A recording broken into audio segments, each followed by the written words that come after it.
Alright, tonight guys, I'm going to be taking a look at these Apos Caspian headphones.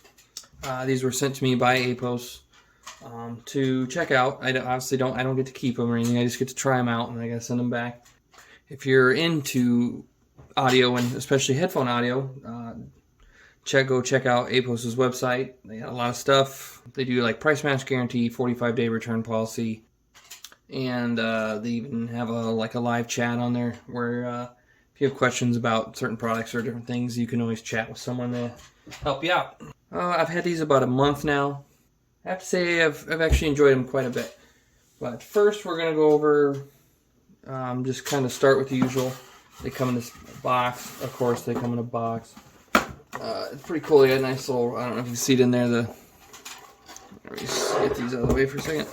Little rock out horns going there. There's not a whole lot in the box.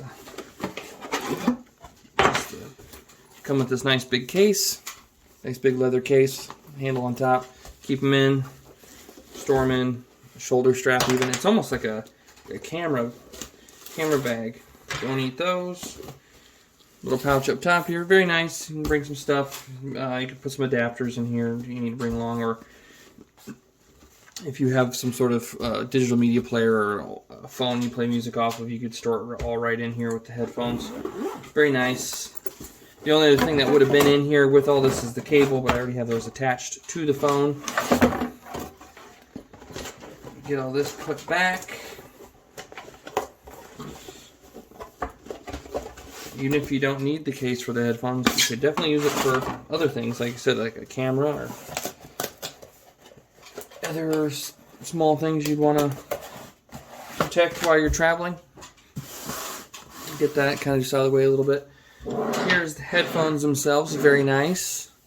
Obviously the first thing I noticed about them is how robust and heavy, how robust and kind of heavy they are. Anyway, we'll run over the specs quick. I got pulled up here before we start yakking about them. These have a 50mm dynamic driver. It's graphene coated multi-layer composite, so it's large yet light and rigid. Frequency response 5 Hz to 45,000, which is really good. Sensitivity of 115 dB, which is I guess depending on your preference, that's really good. And then an impedance of only 33 ohms, so high sensitivity, low ohms. I was able to plug these things into anything. Very easy to drive. Maximum input power 500 milliwatts. I don't know how much power I put into them. I got pretty loud with them and they seem to be fine. Your ear cup outer material here, which is very soft. We'll look at a little closer. Natural sheepskin leather. Ear cup inner material, acoustic memory foam. Yeah. Oh, your ear pads have a 1-inch depth. So if you got big Gomer Pyle ears, you should be okay.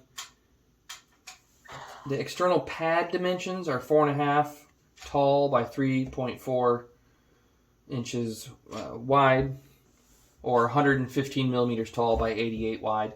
That's the external dimensions, not the internal. Height and width of pad opening, so the inside here, they give you as a 3-inch tall by 1.7 inch, or 77 millimeter tall by 45 millimeter wide. Grill material here on the side, which we'll look at closer in a minute. Here's alloy aluminum. Headband material, stainless steel with a natural leather outer ring, bio leather inner or faux leather on the inside. And then the yokes, which down here I think is just an anodized black stainless steel. And they have the weight listed at 13.3 ounces. That may be without the headphone, without the cable, I guess. I weighed it with the cable. It was 1 pound, 1.8 ounces. Because I'm sure, as you can see here, they give you this tow cable, so if you have these in your car and you go in the ditch, you could get yourself out, or if you have a bad day at work and you just want to call it quits, throw this sucker up over the curtain rod and, It's a heavy cable. It's probably the heaviest cable I've seen on any of the headphones I've had. We'll just go right into actually looking at it A little more now. Nice heavy duty 6.35 millimeter or 1/4 inch jack, very common. Nice leather little wrap here to keep your cord together. Nice steel / plastic splitter or coupler here, whatever you want to call this. It leads up to, I don't remember how long the cord is. Maybe about 3 feet. It's long enough. Up into the mini XLRs that go into the ear cups. Very nice. All the way connecting to these nice oak handmade ear cups, real wood, and they obviously they're not fake wood with a veneer or anything. You can just tell by touching them they're definitely real wood. To these nice memory foam sheepskin. What was it? Yeah, natural sheepskin it is a very soft leather, and you can tell it's a nice memory foam. It's like a lot of these, it's a little stiff when it's cold. It's where I'm at, it's a little cool right now. But once they've been on your head for a while, they warm up, they soften up even more. So they are very comfortable. Just the typical liner down inside there. And these I actually didn't notice at first until I got them that these were an actual open back headphone. And then very common headphone style. So you get lots of movement. This large band here, again, I think this is sheepskin, very soft leather with the fake leather underneath. I didn't have any problems with the clamping force. I don't have a giant head, but between the weight and it's a very easy clamping force. It doesn't seem to squeeze too hard. I mean, because of their weight, you're probably not going to want to be whipping your head around anyway, because they probably fly off. But yeah, I didn't really have any issues with them coming off. I'm not a huge headphone wearer. I mean, I do use headphones, but I don't wear big, heavy headphones like this for long periods of time. But playing some games on them, listening to music on them, for me, half hour to an hour long at a time, getting up to go to the bathroom, take breaks, and do other stuff, it was fine. You get a little warm, but what headphone doesn't really? Nothing terrible. So comfort-wise, completely fine. It kind of interests me because these are an old set of headphones I've had. Not old, but I've had these for 2 or 3 years. But they have a very similar build. I think I got these in like 2017 or 2018. They're Impow Air 2 gaming headset. I got them for like $30-40. Clearance thing. I just got them because I didn't have anything at the time, and I like their style. They look a lot like the Kingston HyperX gaming headsets. Very similar build style, though. Once I got these, I'm sure a lot of these headphones, to an extent, are a cookie cutter, parts bin, and then you can kind of just choose the quality to build off of from there. But I actually like this style, and that's why I like these as far as comfort. So I did actually kind of compare them to these, because these are, at least in my opinion, they sound better than they should, really, for such a cheap headphone. These only have 40 millimeter drivers, and they're, I don't even remember what ohm or anything they are. They're pretty easy to drive, being just a cheap gaming headset, but they actually sound pretty decent. So they're usually laying around or something. My daughter uses them. They're cheap and inexpensive, so if something happens to them, it's not really a big deal. But yeah, I just thought it was interesting how the build design is very similar between the two. I even think the fake leather underneath here is the same on both of them by touch. I can tell on top, this is definitely different. It definitely feels more like leather. The top of this one feels the same as the bottom, just the cheap fake leather. Same thing with the ear cups. It's soft, but it's a fake leather. If you actually wore these all the time, this would probably start to crack and flake and fall apart. And it's not memory foam in these. It's just a regular. It's still comfortable. It's just regular foam, but very not terrible for what they cost. But when you hold them, build quality wise, you can definitely feel the difference. Like, even if you had your eyes closed, if somebody handed you these and somebody handed you these, you should be able to easily assume this one's more expensive just by holding it. The build quality, it can definitely be felt. Anyway, there's some more stuff we can go over. Where I'm using Apos's website. This is their product. I'm going to use their marketing material to talk about it. So, and that's not to, kiss Apos's butt too much, but their website does one thing I do like about, if I find an audio product I'm interested in, a lot of times I will look on it there, because a lot of say like topping and SMSL stuff, other than their actual home site, a lot of the stuff on Amazon or other websites is missing a lot of the information. Apos is probably one of the sites where they actually put everything in, if not more, than the manufacturer's site. So it's a good place to go look for specs and things about the product. We're going to touch on the product highlights. Fun sounding, not fatiguing, for marathon sessions or long sessions. I would mostly agree with that. Like I said, I just don't like headphones on my head of any kind for long periods of time. I'm more of an earbud guy. But for somebody that's used to headphones and stuff all the time, I'm sure they'd have no problem wearing these for long sessions time, unless you don't like heavy, because these are on the heavier side. But you tend to get that with this kind of build quality. Yeah, we already touched it. It's 50 millimeter dynamic driver, open back, all natural oak ear cups from the North Caucasus Mountains, which I think is a mountain range just north of Turkey, somewhere over in there. I'm not sure why that oak was desirable over American oak or anything for audio. Maybe it's cheaper to source over than oak from the United States. I don't know. Inch deep sheepskin ear pads, went over that. Stainless steel yoke. Yep. Graphene coated multi-layer composite membrane with variable thickness. They're talking about the 50 millimeter driver. I think what they're getting at is using the larger 50 millimeter driver get some better efficiency, or SPL, that high 115 dB efficiency. But yet, if it's such a big driver, if it doesn't have a very light, rigid diaphragm, it can become less detailed and more muddy.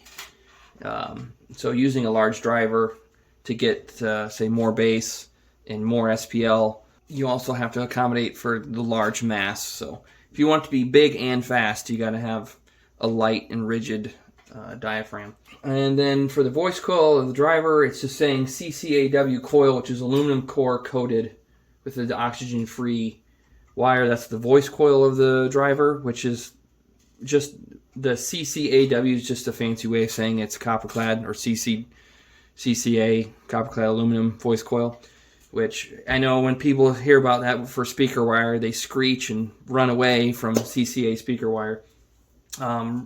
Realistically, it doesn't matter. Lots of speakers use copper-clad aluminum voice coils or just aluminum voice coils, because long as the voice coil can be wound and meet the spec they need, and aluminum is lighter, which doing a copper aluminum voice coil, you can lighten up, because the voice coil is attached to the back of the diaphragm.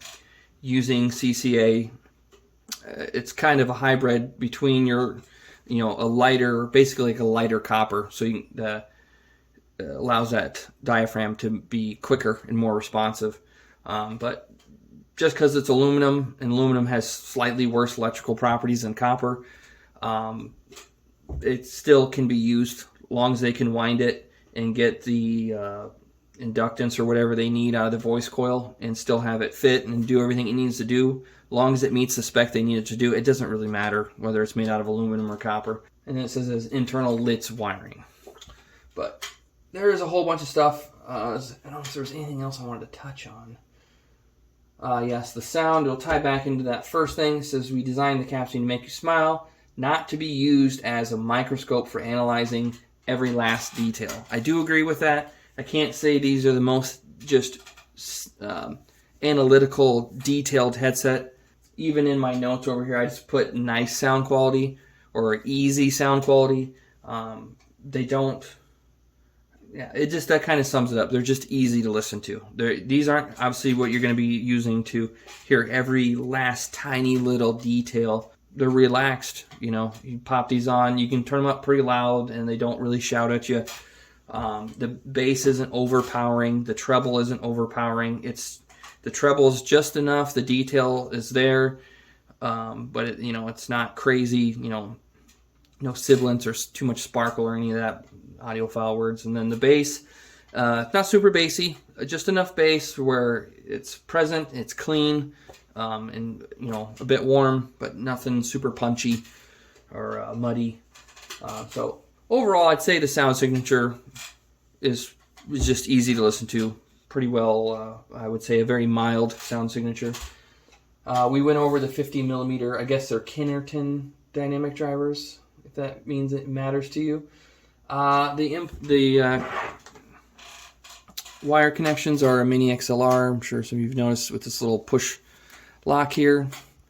I know some YouTubers have mentioned they don't know why they went with these. They're kind of overkill, but they do state in the literature. That's why I'm going over Apos's own literature or marketing on it. It does say in the mini XLR connectors, it says balanced and secure. It says the Caspian uses a 4-pin mini XLR connector. We choose this because they are the most secure connection so a headphone cable won't detach unless you thumb release it. So basically they wanted something that's going to be a nice heavy duty, long lasting, secure connection that's not going to pull out. Yes, you could argue the mini XLRs are overkill for this, but to suit that need, these are the connectors you'd want to use anyway. The easy to drive, this is probably one of my gripes about it, that we're coming back to that 115 dB sensitivity, you know, and then only 33 ohms, so they're super easy to drive. You can run these off your cell phone, your laptop, about anything, and they'll get plenty loud. It does not take much to run them. My problem is, since you can run these off of anything, and then they only include a 1/4-inch jack. So unless you have an adapter, or you can't really use it with any of this stuff, and you have to have an adapter. And for the $500 price tag on these, the one thing, it's just a small thing. I think what would be the 6.35 millimeter to 3 millimeter jack adapter should be included, or was it 1/4-inch to 1/8-inch jack adapter should be included for $500. That shouldn't be a big deal, and it would be different if these actually took a lot of power. Where most time you're going to be running these off of an actual headphone amplifier or something specific. But it's nice that you can actually run these off of anything. So if you do take them to work with you or on trips with you and stuff, and you don't want to tote along a headphone amplifier or specific equipment that can push a lot of power to drive headphones, you could just power these with your cell phone for your whole trip or whatever you're doing. But you're going to need that adapter. So I really think I don't have a problem with the 1/4-inch adapter. Or a 1/4-inch plug. I think they should have just included an adapter so you can use it with all these other devices. It just gives you more opportunity to use these with more things. Maybe you could say a lot of people that are going to buy a $500 set headphone, it probably already has an adapter. Yeah, I do, but it's a nice touch. Sometimes it doesn't hurt to have an extra one laying around. You can keep in your travel bag or something. You can have one at home. I have a couple around, but just one little gripe there. Wish they had the adapter.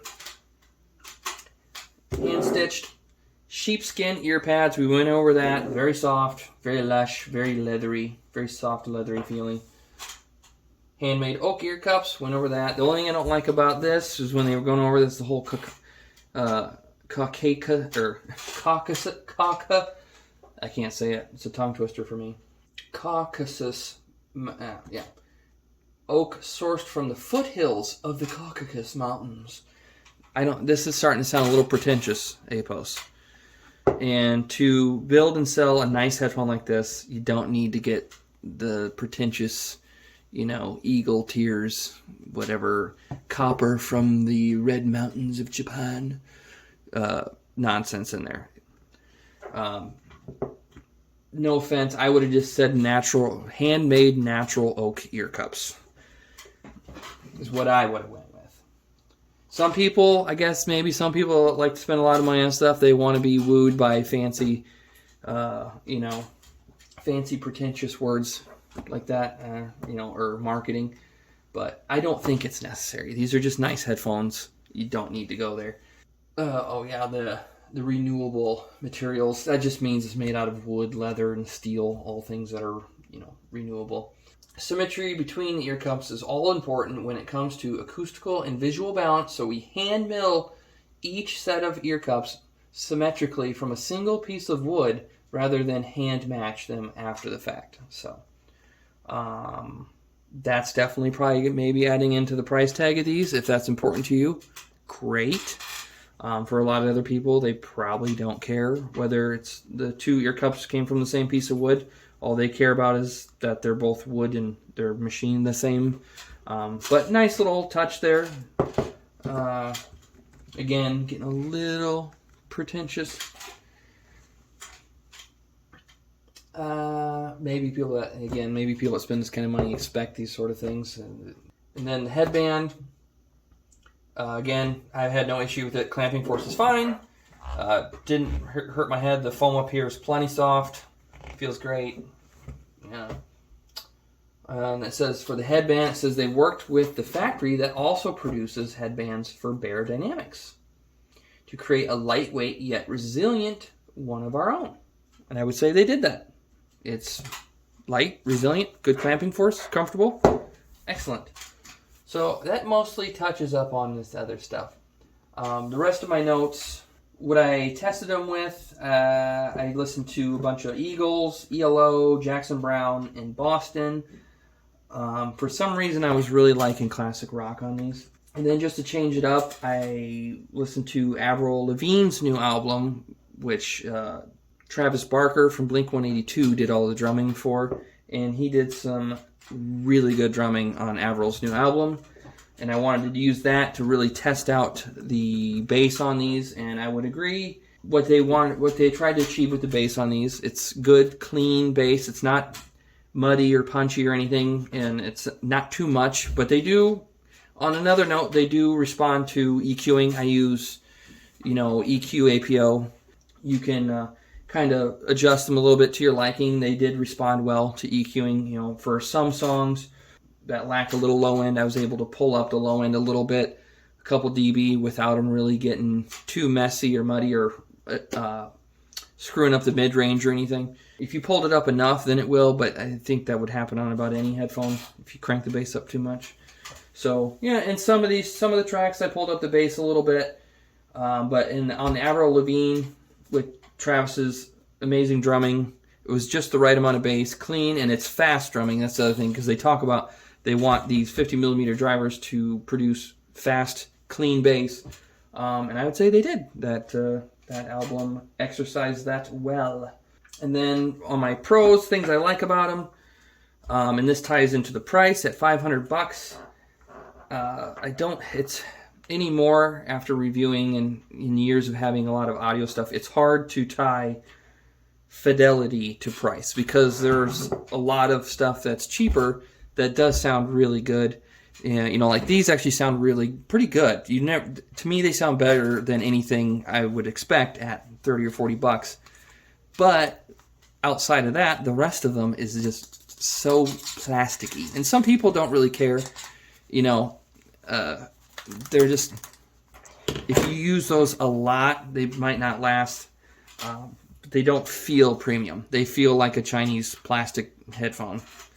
And again, that may not bother some people. These, I think, I wouldn't say they have a $500 fidelity, but again, I've heard stuff that's $1,000 that doesn't sound that good, and stuff that's $100 that sounds great. So I would say they easily fall in the middle. They don't sound amazing, but they don't sound bad.